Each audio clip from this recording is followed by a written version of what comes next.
એમાં 5 ગુણી પદ છે, 5 ગુણી પદ છે અને 4 ગુણ પદ છે।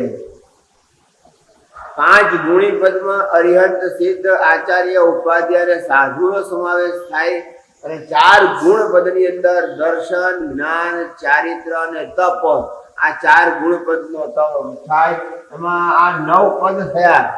આ 9 પદ જે થયા એમાં હવે આપણે 5 ગુણી પદની વિવેચના કરી અને 5 ગુણી પદની વિવેચના કર્યા પછી હવે જે છે અરિહંત, સિદ્ધ, આચાર્ય, ઉપાધ્યાય અને આ સાધુ પદની આપણે વિવેચના કરી। હવે આવે છે દર્શન પદ। દર્શન પદ એટલે સમ્યક દર્શન, સાચી શ્રદ્ધા, સાચું તત્વજ્ઞાન જાણવાની ઈચ્છા અને એની રુચિ, તત્વ રુચિ રૂપાય શ્રી સમ્યક દર્શનાય નમઃ। તત્વની રુચિ, તત્વની ભૂખ જાગવી, તત્વ ક્યાં મળે, અંતિમ સત્ય ક્યાં મળે, કેવી રીતે મળે અને અંતિમ સત્ય પ્રાપ્ત કરીને આપણે કઈ રીતે આગળ વધી શકીએ, માટે દર્શન પદ પણ ઘણું મહત્વનું પદ છે।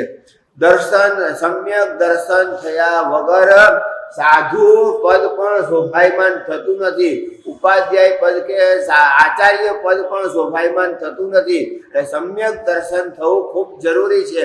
સમ્યક દર્શન વગર આગળની કોઈ પ્રગતિ થઈ શકતી નથી।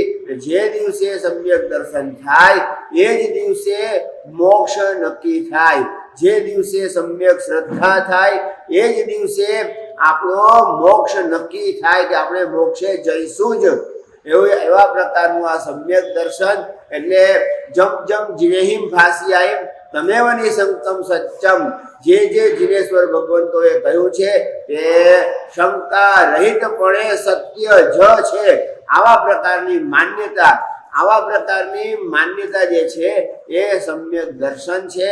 અને તીર્થંકર પરમાત્મા ઉપર જેટલી શ્રદ્ધા હોય એના કરતા વિશેષ શ્રદ્ધા આપણે એમના વચન ઉપર રાખવાની। એટલે ભગવાન ઉપર જેટલી શ્રદ્ધા છે એના કરતા એમના સિદ્ધાંતો ઉપર વધારે શ્રદ્ધા રાખી અને આપણે આપણું આત્મકલ્યાણ કરી શકીએ। અને ખરેખર મોક્ષનો પ્રવેશ દ્વાર જે છે એ જ સમ્યક દર્શન છે। માટે સમ્યક દર્શનની આરાધના જે રીતે શ્રેણિક મહારાજાએ કરી, જે રીતે શ્રીપાલ મૈયાએ કરી, એમ આપણે પણ સમ્યક દર્શનની આરાધના કરી અને આ ભવ સંસારનો પાર ઉતરીએ।